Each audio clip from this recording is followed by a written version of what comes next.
This is very strange. Turning the servos on my Summit, turning fast works very good. No issues there. But as soon as I start turning slow, you hear it, but it goes nowhere.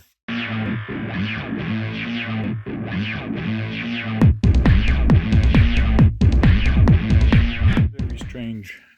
Turning the servos on my Summit, turning fast works very good. No issues there. But as soon as I start turning slow, you hear it, but it goes nowhere. So if I just give it a little bit, just a little tiny bit, you hear the servo, but it's going nowhere. But if I turn it real fast all the way, not a problem. And that only does that on one side very slow. If I turn it on this side very slow, it's fine. If I turn it on the other side very slow, then it's very noisy.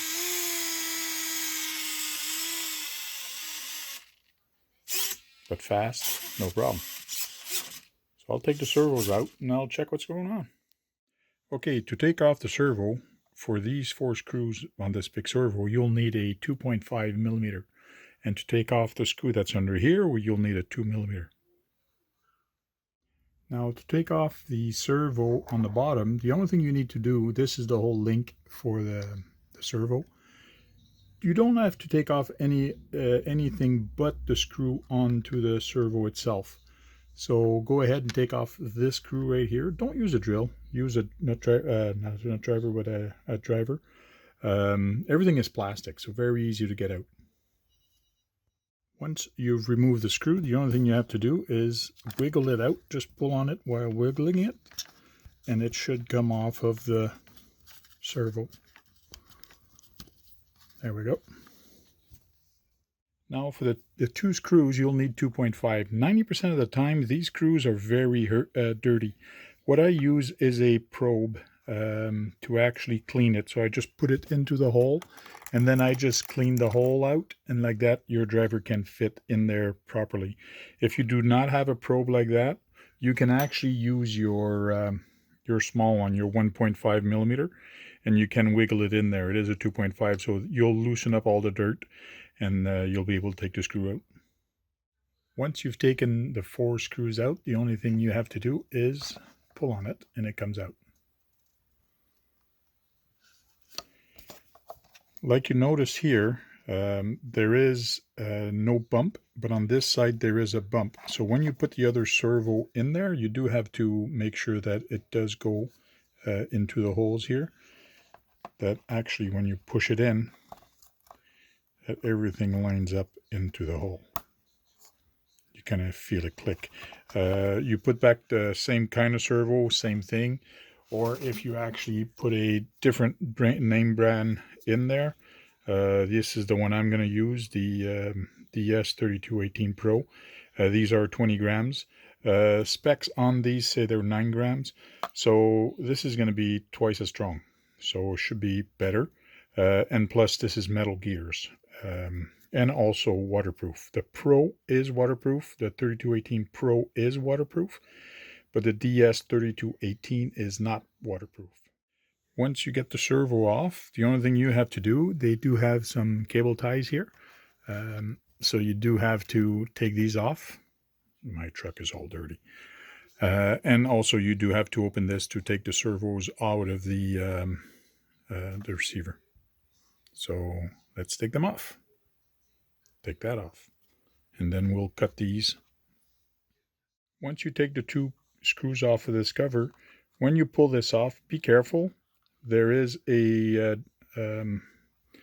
seal, and you do have to put the seal back onto there to make sure that you don't break the waterproof that's on there. And I'll show you a quick tip how to do that easily once we put it back on. Now we need to take off this cover, but this screw is no problem getting, but the other screw on the bottom, you can't take that off unless you move the motor. So basically you have to take off this screw to take off the motor and tilt it all the way, and we'll have to put it back on. Now if you don't want to remove the motor to get access to these 2 screws, you can remove this screw, and there's another screw underneath the wires here. which I've taken out right there. You can actually remove those 2 screws and wiggle it, and everything comes out. And then you can get access to the screws. But myself, I find this a little too tight to work with, and I don't like that. So to me, the easiest way is take off the motor, and you can reinstall it later.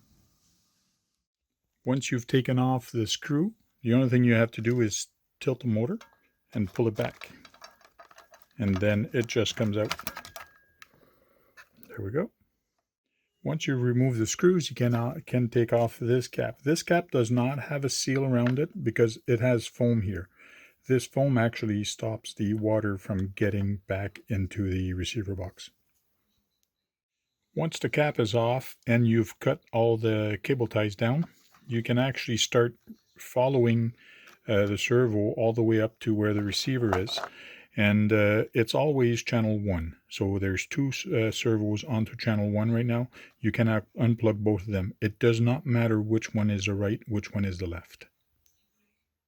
Once you start removing the cable from the left side of the truck, keep in mind where the cable path is so you can replace it and pass the other cable exactly at the same place this one is going.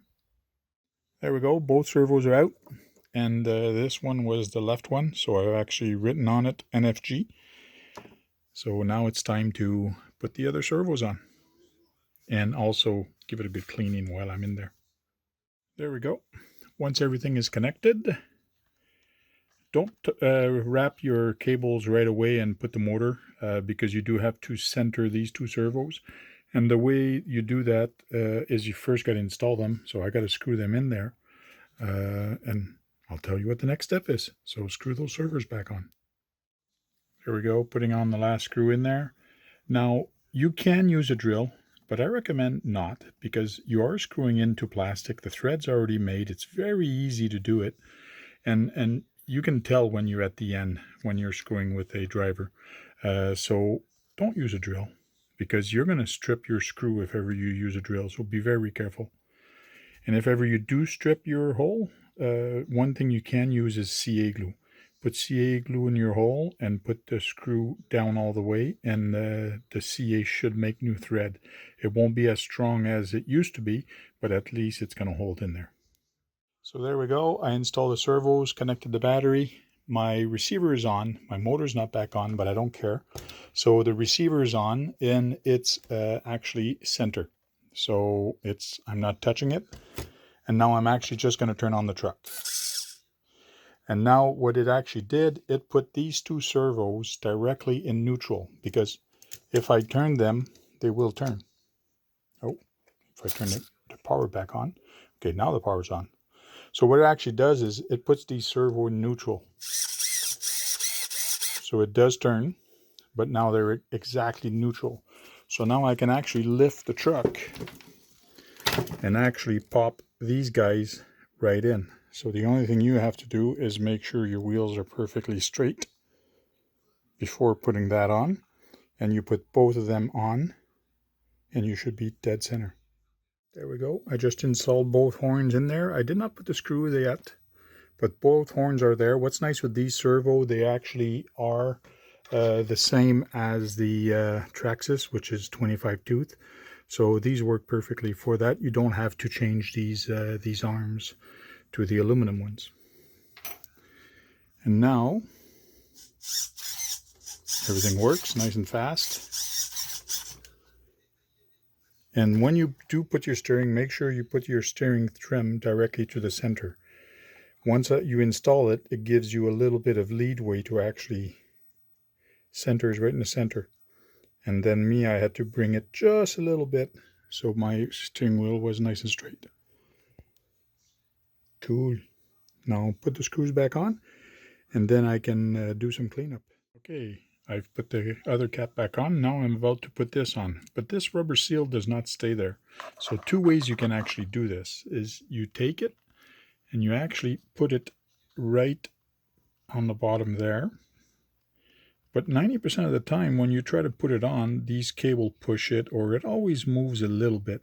So what I like doing first before putting it in there is what I do is I put a little bit of grease. It's hard to get out with one hand. I do have a syringe that I put my grease in. This is marine grease. So basically you just take a little tiny bit of it and you squirt just a little tiny bit of it in each corner. And this will help to hold the rubber there while it actually seals before you screw it. You can go all the way around, but there's no need. And then you can actually just take this and put it in there, and you just squeeze it within the marine grease. And the marine grease actually acts like a it acts like a glue, and it actually holds it there. And now you can actually put the cap back on, and the marine grease holds everything there. Let's put this on. Now to put some screws on. There we go.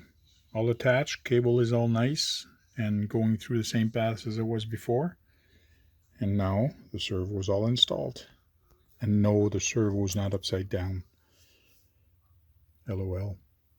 So now, time to put the motor back on. Now, I might as well do a how to set the mesh on here since I have this open. But that's going to be in a different video. Look for the link up above and follow it there. But for now, this video is over. Thanks for watching.